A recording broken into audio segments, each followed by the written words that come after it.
নমস্কাৰ মোৰ নতুন এটা ভিডিঅ'লৈ আপোনালোক আটাইকে স্বাগতম জনাইছো বৰ্তমান ডিজিটেল যুগ আৰু এই ডিজিটেল যুগত আমি ফটো তুলি ভাল পাওঁ নহয় জানো হে সুখৰ মুহূৰ্তই হওক বা দুখৰ মুহূৰ্তই হওক আমি ফুৰিবলৈ গৈছো বাৰ্থডে সেলিব্ৰেশন কৰিছো সেলফি লওঁ তাত ফটো লওঁ আৰু এই ফটো ফেসবুক হোৱাটছআপ ইনষ্টাগ্ৰামৰ দৰে ছ'চিয়েল মিডিয়াত আমি পোষ্ট কৰোঁ পোষ্ট কৰাৰ পাছত আমি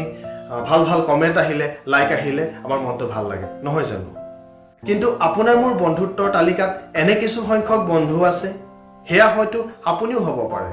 তেওঁলোকে কেতিয়াও তেওঁলোকৰ সুখৰ মুহূৰ্তই হওক বা দুখৰ মুহূৰ্তৰ ফটোই হওক কেতিয়াও ছ'চিয়েল মিডিয়াত পোষ্ট নকৰে তেওঁলোকে কিয় পোষ্ট নকৰে বাৰু তেওঁলোকে মনোবিজ্ঞান বা সাইকোলজিৰ বিশেষ 5টা কথাৰ ওপৰত গুৰুত্ব দিয়ে আজিৰ ভিডিঅ'টোত আহকচোন এই 5টা কথানো কি আলোচনা কৰিবলৈ চেষ্টা কৰোঁ 1 নম্বৰ গোপনীয়তাৰ প্ৰতি অধিক গুৰুত্ব মনোবিজ্ঞানীসকলে কয় যে যিসকলে খুব কমকৈ ফটো পোষ্ট কৰে তেওঁলোকৰ গোপনীয়তাৰ প্ৰতি উচ্চ ধৰণৰ অভিমুখিতা থাকে অৰ্থাৎ তেওঁলোকে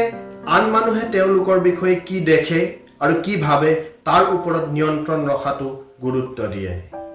তেওঁলোক অসামাজিক নহয় তেওঁলোকে কেৱল নিজৰ মানসিক স্থান সুৰক্ষিত কৰে বেছিভাগ মানুহে লাইক আৰু কমেন্টৰ জৰিয়তে স্বীকৃতি বিচাৰে কিন্তু তেওঁলোকে নিজৰ জীৱনৰ বিষয়ে ভাল অনুভৱ কৰিবলৈ ঘোষণা কৰাৰ প্ৰয়োজন অনুভৱ নকৰে আৰু এয়া আভ্যন্তৰীণ নিৰাপত্তাৰ এক সূক্ষ্ম লক্ষণ 2 নম্বৰ শক্তিশালী আত্মসচেতনতা আত্মধাৰণাৰ স্পষ্টতাৰ ওপৰত কৰা গৱেষণাই দেখুৱাইছে যে যিসকল লোকে অনলাইনত কমকৈ কিবা ভাগ বতৰা কৰে তেওঁলোকে নিজৰ পৰিচয় মূল্যবোধ লক্ষ্য আৰু বাহিৰা অনুমোদন অবিহনে কি সঁচাকৈ গুৰুত্বপূৰ্ণ সেই বিষয়ে এক শক্তিশালী ধাৰণা থাকে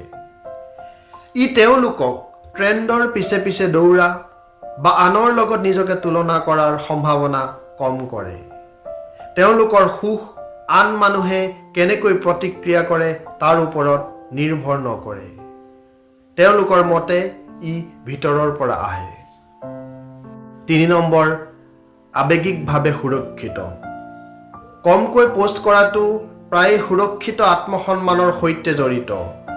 যি এক ধৰণৰ আত্মবিশ্বাস যি জীয়াই থাকিবলৈ মনোযোগৰ প্ৰয়োজন বোধ নকৰে তেওঁলোকে নিজৰ মূল্য প্ৰমাণ কৰিবলৈ সেলফি পোষ্ট নকৰে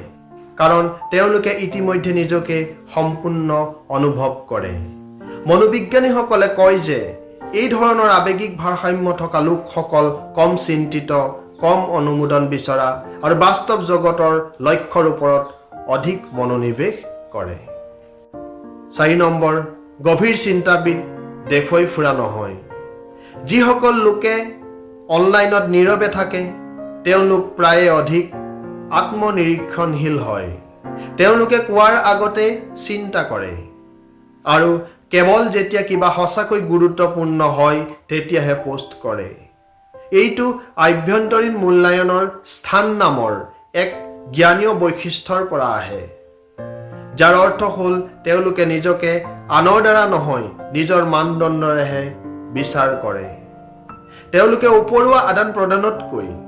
প্ৰামাণিক বাৰ্তালাপ বেছি পছন্দ কৰে 5 নম্বৰ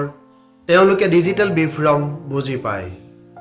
তেওঁলোকৰ বহুতেই জানে যে ছ'চিয়েল মিডিয়াই কিমান সহজে বাস্তৱক বিকৃত কৰিব পাৰে মনোবিজ্ঞানীসকলে ইয়াক সামাজিক তুলনা তত্ত্ব বুলিও কয় য'ত মানুহে আনৰ শ্ৰেষ্ঠ হাইলাইট ৰিলবোৰৰ বিৰুদ্ধে নিজৰ মূল্য অহৰহ জুখি থাকে কম গুৰুত্ব দি থাকি তেওঁলোকে নিজৰ মানসিক স্বাস্থ্যক সেই অন্তহীন তুলনা চক্ৰৰ পৰা সুৰক্ষিত কৰে তেওঁলোকে শান্তি বাছি লয় প্ৰদৰ্শন নকৰে